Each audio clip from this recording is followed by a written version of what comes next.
This is 99% Invisible. I'm Roman Mars. And I'm Ben Brock Johnson from the WBUR podcast, Endless Thread. And today we're bringing you the first episode from our new collaborative series called Hidden Levels. It's about how the world of video games has changed the world beyond video games.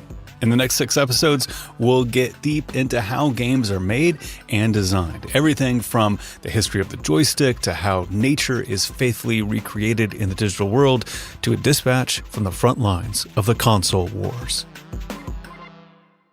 So, Roman, when did video games first change your world?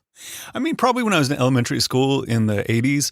The arcade that I went to the most was a small section in a skating rink in Newark, Ohio. And Nice. So I first learned playing video games on roller skates, actually. That sounds impressive. How about you? I think, I didn't have an arcade spot, but one memory that is really strong for me is I had the luck. My brother actually brought me to Japan when I was 12 years old, and I was really lucky to do that. It blew my mind in so many ways, but I went into a real deal Japanese arcade while I was there, and it was so incredible. I mean, the different kinds of games you could play, the sights, really the sounds too. We are audio people, Roman. I love sound first and foremost, and that's what I think of sometimes when I think of video games. Absolutely. I'm exactly the same way. And there's something really special about designing game sounds so that it can cut through the din of all the other arcade games and kind of draw you to the machine. Do you have a favorite sound that you think of when you think of video game sounds? I mean, my favorite is there used to be this really big arcade game called Gauntlet that had like 4 joysticks on it, so you can play 4 different characters. And one of the sounds that the sort of game announcer said was, "Elf needs food badly." Elf needs food badly. Or Elf is about to die. And I think about Elf needs food badly every time I'm hungry. Literally every day of my life since I played Gauntlet, I think about this game sound. How about you? What's yours? Well, I think of a couple classics for me, like the Mortal Kombat, Scorpion, get over here.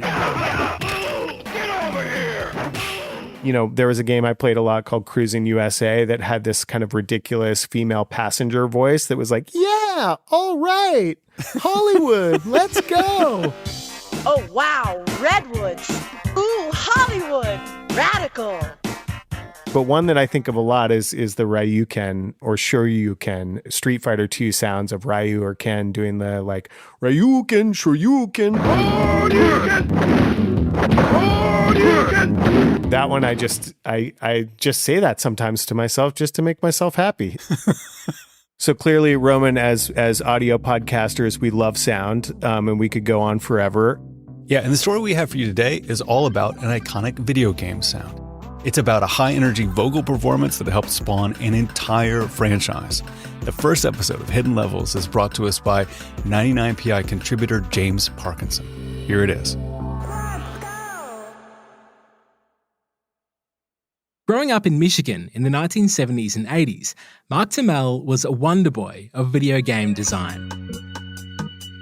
He released a successful game as a teenager and was earning thousands of dollars a month while still living at his parents' house.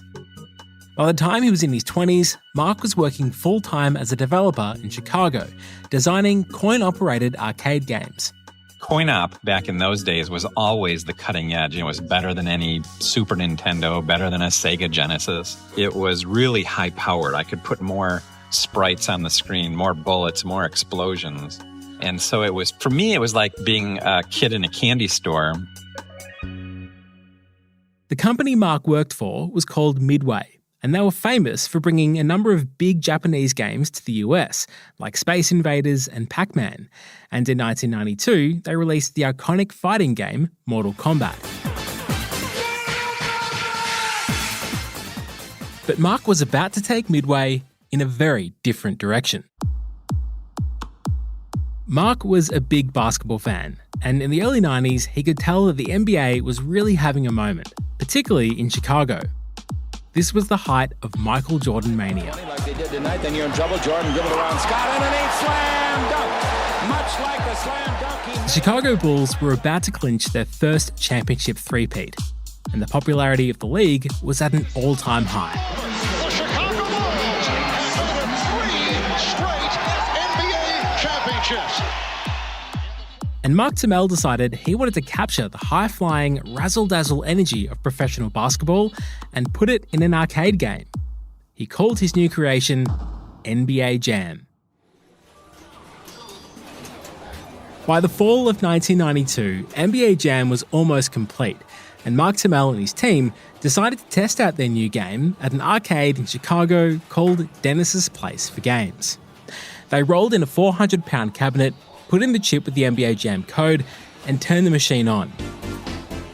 Then Mark sat back to watch how the customers in Dennis's Place would react. He says that back then there was a pretty simple way to gauge whether a coin-op game was going to be successful. You could usually tell in the first couple of hours. In the coin-op business, if you can get somebody to put quarters in, reach into their pocket, go to the cash machine, the change machine, and put money in, that's like really telling. It's very democratic, whether you like it or not. And as Mark watched, the customers at Dennis's Place voted with their quarters. They crowded around the NBA Jam cabinet, shouting, cursing, fighting for the joystick. It was bedlam. There were fist fights, people gambling. The coin doors were jammed up with money.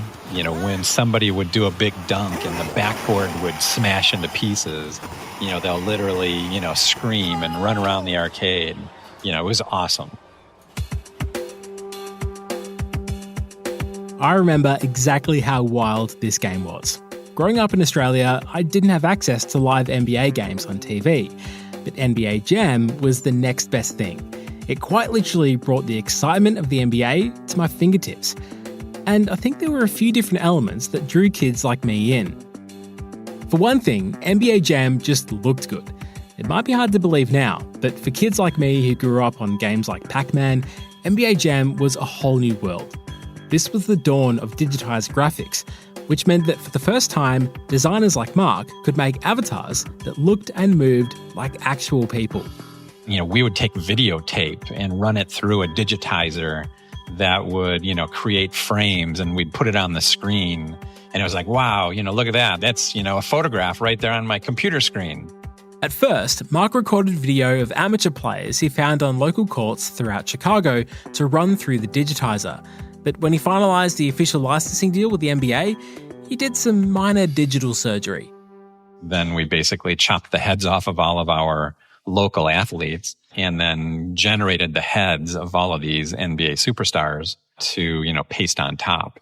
Which meant I could play the game as a real-life basketball star, or at least the head of one. I could be Scottie Pippen, Hakeem Olajuwon, or Shaquille O'Neal. But the realism ended there, because the gameplay was pure fantasy. At times, NBA Jam felt more like Mortal Kombat than basketball. There were no fouls, no out of bounds, and the players were like superhumans. They leapt into the rafters for sky-high dunks and shot impossibly long-range three-pointers. When a player made 3 baskets in a row, the ball burst into flames and he became unstoppable for the next several possessions. But I think there was one element in particular that made NBA Jam stand out from all the other games in the arcade. It was an iconic sound that cut through all the bleeps and bloops and drew people to the NBA Jam cabinet like moths to a flame. Even if you didn't play the game growing up, you might have heard this sound. From downtown, launches a shot. He's on fire. I'm talking about the voice of the game's announcer. Boomshakalaka. Today, voice acting is a key component of most video game productions. But back in the 1970s, there were no voices in video games at all. High-quality audio recordings were just too large to fit on the sound chips of arcade machines. The earliest voices heard in video games were digitized, using a technique called speech synthesis. Basically combining short sounds or syllables to form complete words. These synthesized voices were a clever solution to the problem, but they didn't exactly sound realistic. The space-themed shooter Stratovox was the first game to attempt this. As you fired at alien ships, a very unnatural-sounding narrator would shout a handful of distorted phrases.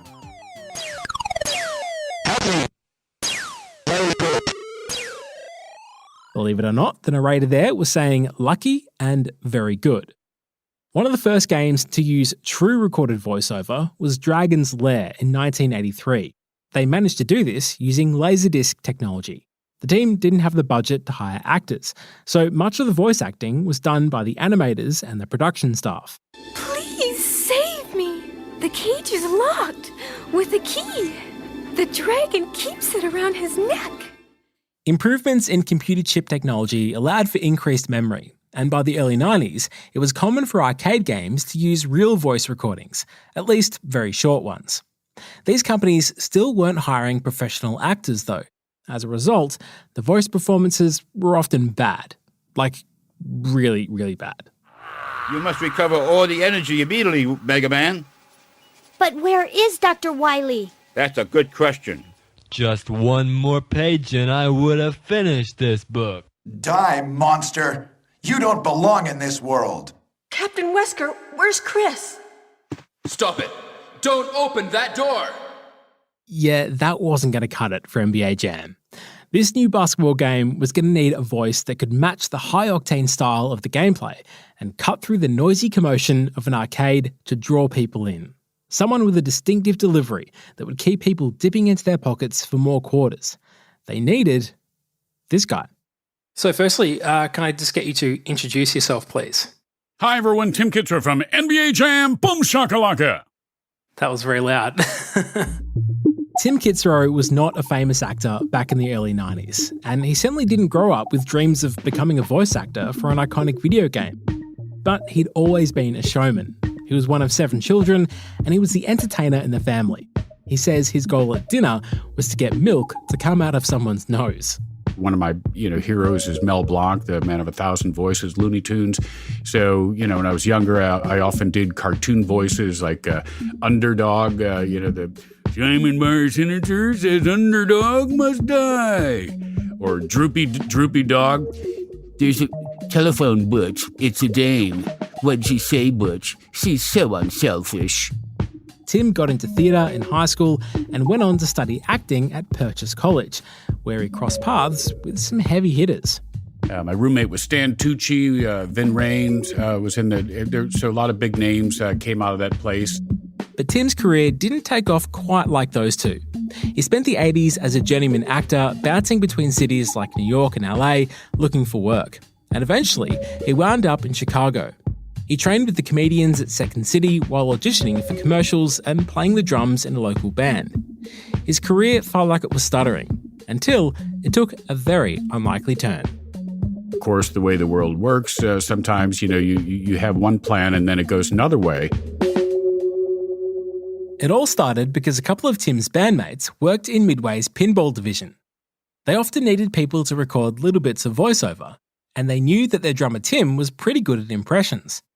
One day, they asked him to help out with a Gilligan's Island pinball game. So I was hired to do Mr. Howell from Gilligan's Island. Maybe I can buy a new dinghy for my yacht. Over time, Tim became a regular voice on Midway's pinball games. I did the Twilight Zone, Attack from Mars. This is an emergency broadcast. The Earth is being invaded by flying saucers from Mars. The Shadow, World Cup Soccer, NBA pinball, or fast break, whatever. It was just going in and having fun, and actually this time I was getting paid for it. Being a voice actor for pinball was a fun side gig, but not much more than that. Tim never felt like it had the potential to be an actual career. I really had no idea what I was doing, getting into that business. I knew that I loved playing pinball, but pinball, as I said, 15 games later, I still didn't know much about the industry, still couldn't play worth a lick. It was just a fun extra gig for extra money, extra beer money. Meanwhile, Mark Tamell and the NBA Jam crew were putting the finishing touches on their brand new basketball game. They'd signed the licensing deal with the NBA and figured out the gameplay and the graphics. And at a certain point, they started to think about the sound. A guy named John Hay handled just about every aspect of the audio for NBA Jam. He wrote the game's deeply 90s soundtrack,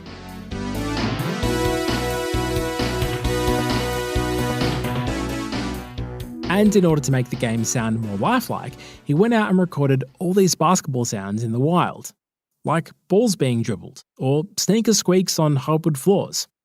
But Mark Turmel and John Hay knew that one of the most important sonic elements was the voice of the game's announcer. They wanted a commentator who would make the game come alive and sound like the way the NBA sounded on TV. Mark even thought about hiring an actual NBA commentator, but they didn't have the budget. Luckily for them, an affordable alternative was kicking around the office, drinking beer with the pinball guys. I used to just get regular calls because every couple of months there was a new pinball game, and it's like, let's go to Tim. And so this felt no different to me. The recording studio was located in Midway's pinball factory. It was a giant, noisy space with lots of workers and hundreds of pinball machines. But all the way in the back, there was a little 5-foot by 5-foot vocal booth. They called it the Meat Locker. It was kind of a depressing little place, but it was cozy. It was like our little world. It was just the sound guys, not much bigger than a household giant refrigerator and a little window for me to see John. So, yeah, although it was kind of dingy and dark and small and everything else, it was home, and it's where some of the best work was ever done. Mark and John worked to brainstorm a library of words and phrases they needed Tim to record. First, they needed the names of every player in the game, and a few different takes for each, so that it wouldn't sound repetitive. Then they started compiling a list of all the different things that happen in a basketball game that Tim was going to need to react to.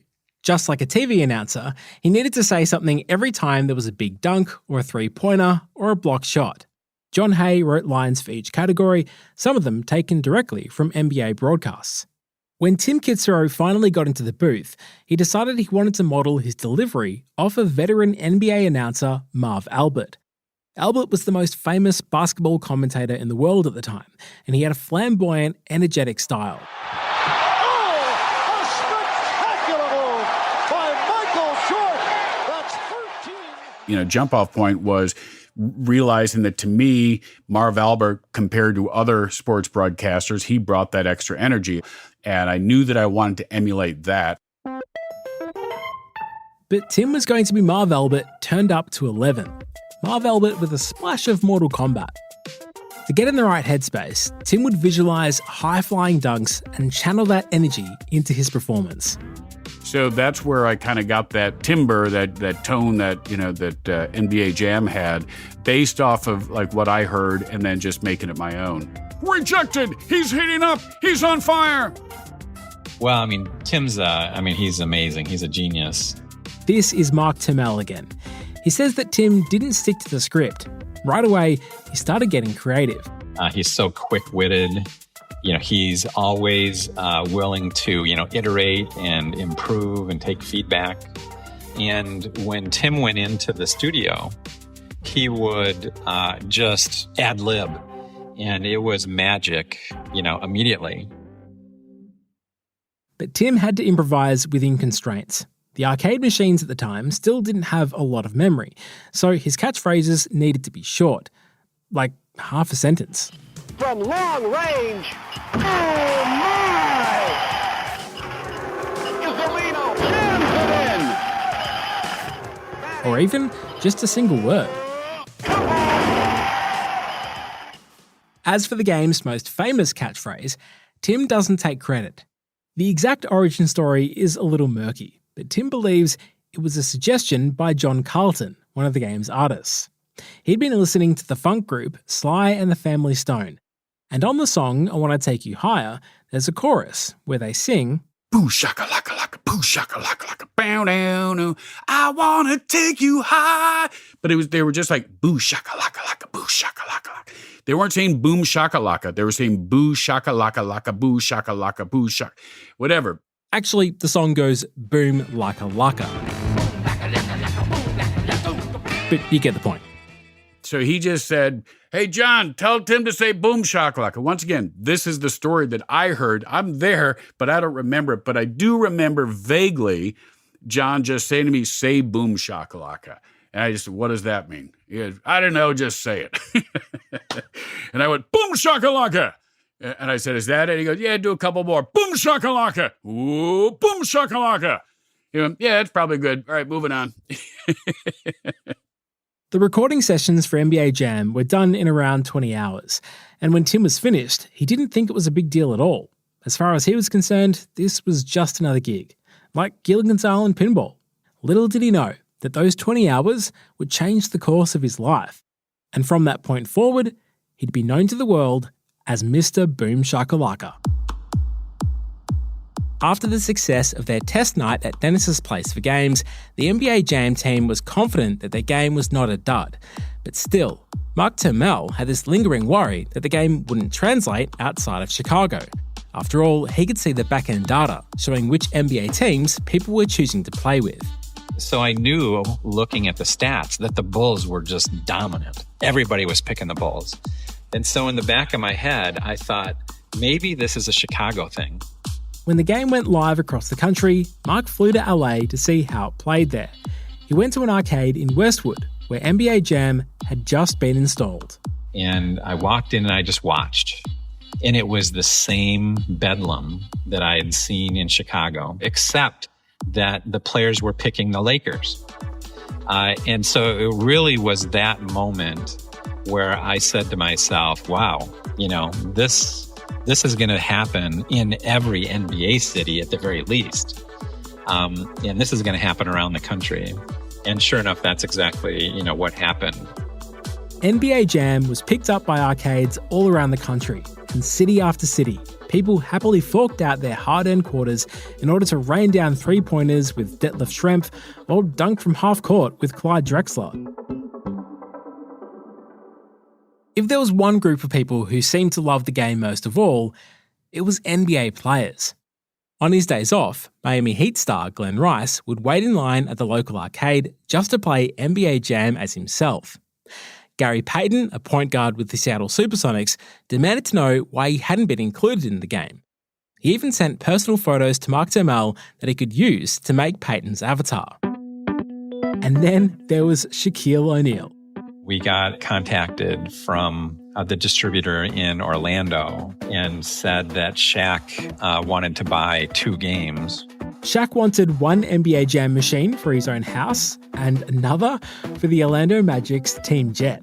They brought one of the NBA Jam cabinets onto the jet, and it traveled with them on the road, and they would wheel it up into Shaq's hotel suite.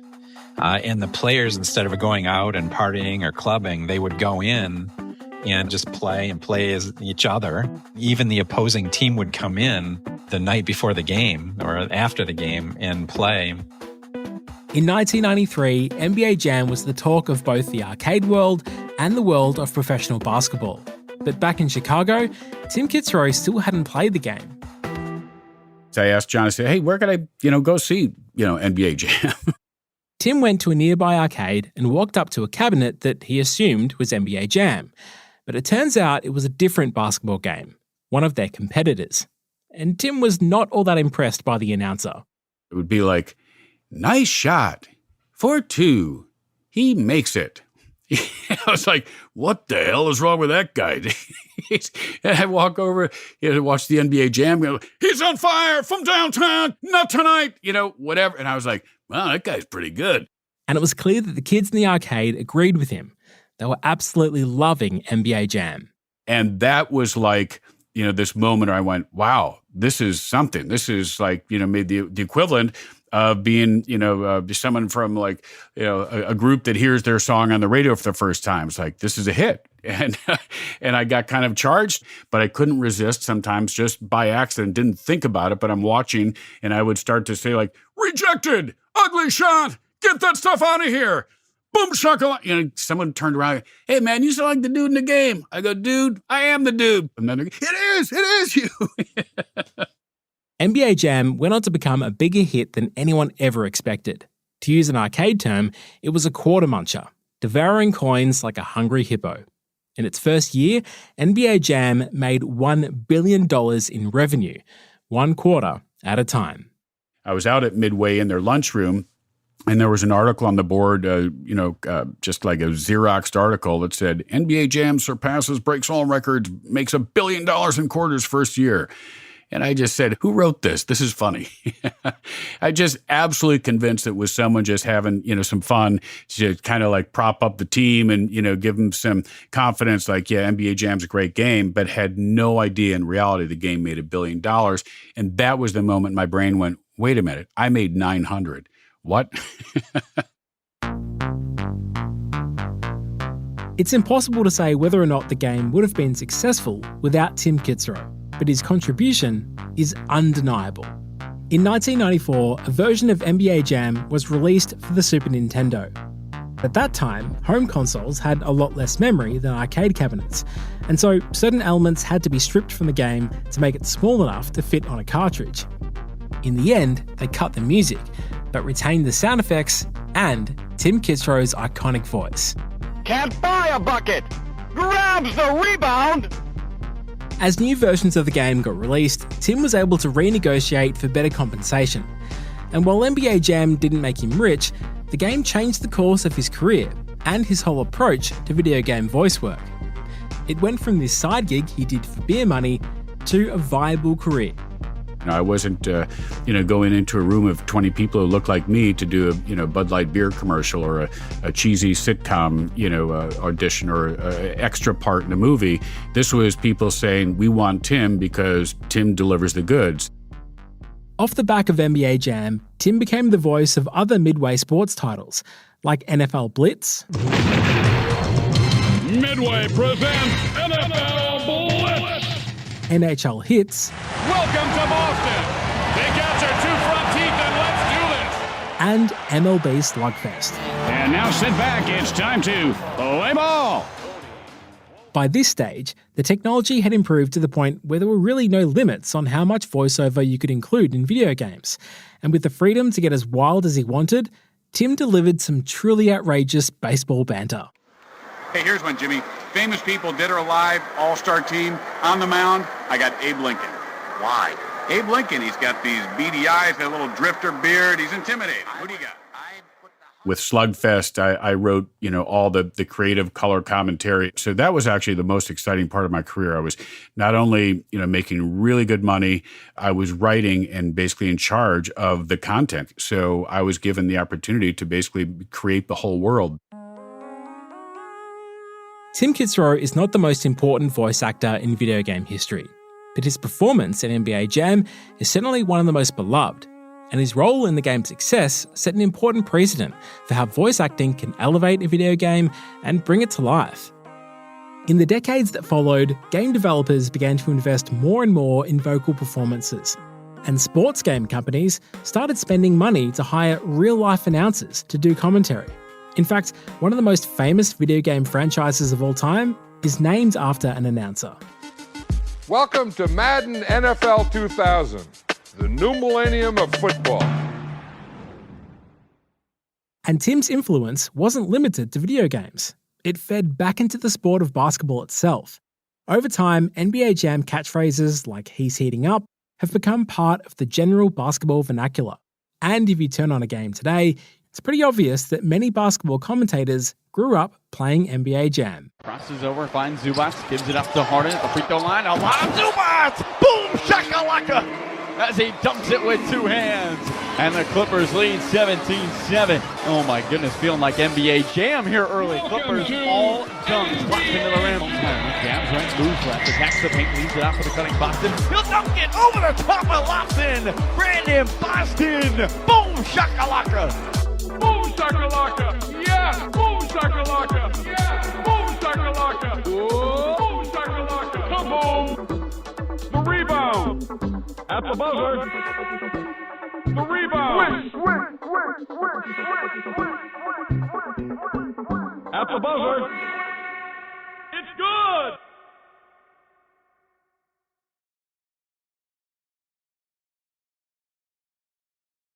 We are back with Hidden Levels in our first episode. Roman Mars. Ben Brock Johnson. We have been talking NBA Jam, and the vocal performance is really just one of the most distinct things about the game, because NBA Jam has all these other quirks, and these quirks really make this game legendary. It has so many hidden design details, exactly the kind of stuff we're talking about in this series.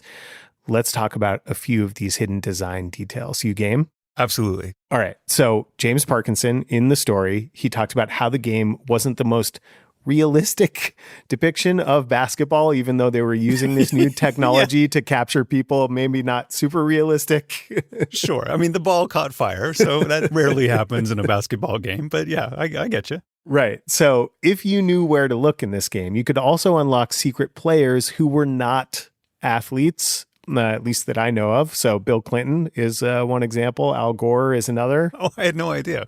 What other examples are there? George Clinton could also be unlocked as a character. All the Clintons are represented. Yeah. All the Clintons, man. George Clinton. Yeah, that's right. And he was a character named P-Funk. That was in the tournament edition of the game. You could also access one of the people who we heard from in the episode who made NBA Jam. We don't think of programmers as ballers necessarily, but all the programmers were playable in the game, and that includes Mark Turmell, who we heard from earlier. Was he particularly good at the game as a player? It may shock you to learn that he was practically unstoppable. I mean, that's what I would do. Same. That's awesome. Same. Here's another interesting sort of secret Easter egg in the game, Roman. It's called Super Clean Floors, which if a player activated this, the basketball court would become very slippery and the players on the other team would fall over all the time. I remember being the target of this and playing the game, and it basically renders the game impossible for you. It's crazy. I mean, they put so many fun and clever things into this game. It's awesome. Yeah, it is awesome. And here's one that is awesome, but only if you're a Detroit Pistons fan. Okay. Going back to our buddy Mark Turmell, the programmer, the unstoppable player in the game and also programmer of NBA Jam. He was a Pistons fan and he hated the Chicago Bulls. So a few years back, Turmell confirmed something to Sports Illustrated. If you were playing the Pistons against the Bulls in NBA Jam and it was a close game, the game was programmed so that the Bulls literally could not score a last-second shot to tie or win the game. That is diabolical. I mean, this is especially in a time period of the 80s and 90s when the Bulls were this huge dynasty. Michael Jordan was, the GOAT, and I'm sure everyone wanted to play as the Bulls, and to think that they couldn't win if they played against the Pistons is hilarious. It's really funny. But also, you couldn't play as the GOAT. So for years, Jordan would not license his name to NBA video games. He wanted to retain his likeness rights, of course. So you could play as Scottie Pippen, Horace Grant, decidedly less exciting. And some basketball games, no offense, Scottie and Horace, but some basketball games actually had a generic player 99 instead of Jordan later on. So you could play kind of as generic Bulls player, which you could imagine as being Jordan. Yeah, you could pretend 99 was 23. Okay, so Roman, here's a final example of the amazing strangeness of NBA Jam. There is actually a game inside of NBA Jam, the game, that has zero amount to do with basketball. So you just break out and play another game. Totally different game, but it's one you might recognize. So in the arcade version of NBA Jam, you could access this second game where you play as a tank and have to drive around these different kind of three-dimensional geometric obstacles. And I think you might recognize it. So here's what it looks like. Here's a playthrough on YouTube. Take a look.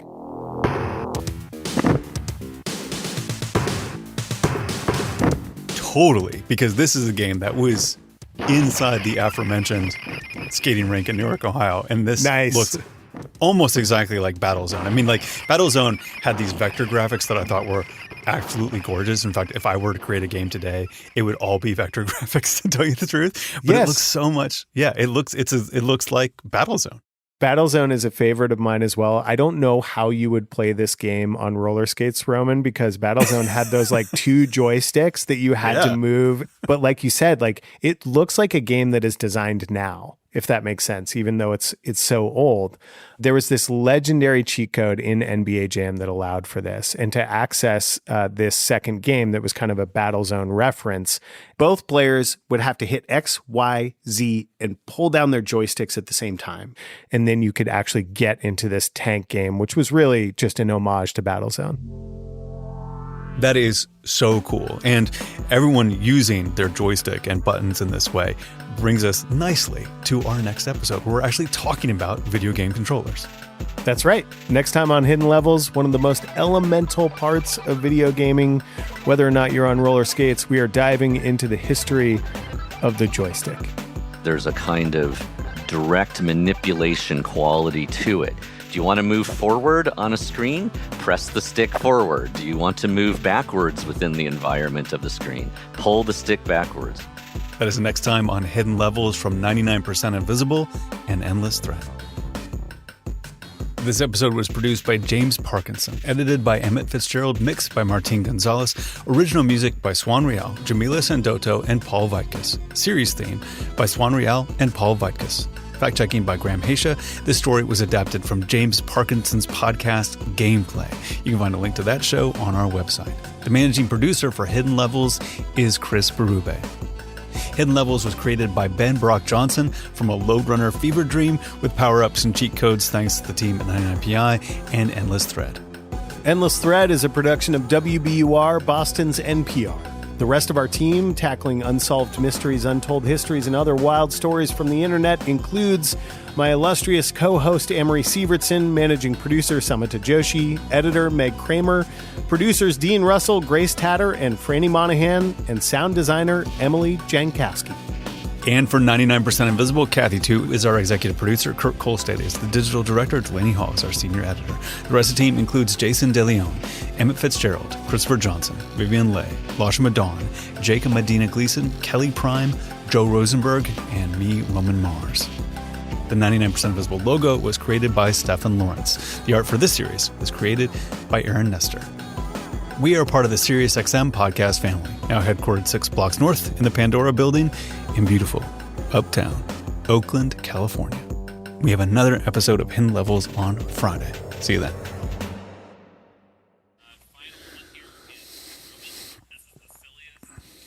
No, yeah, right. Okay, here it goes. Boomshakalaka!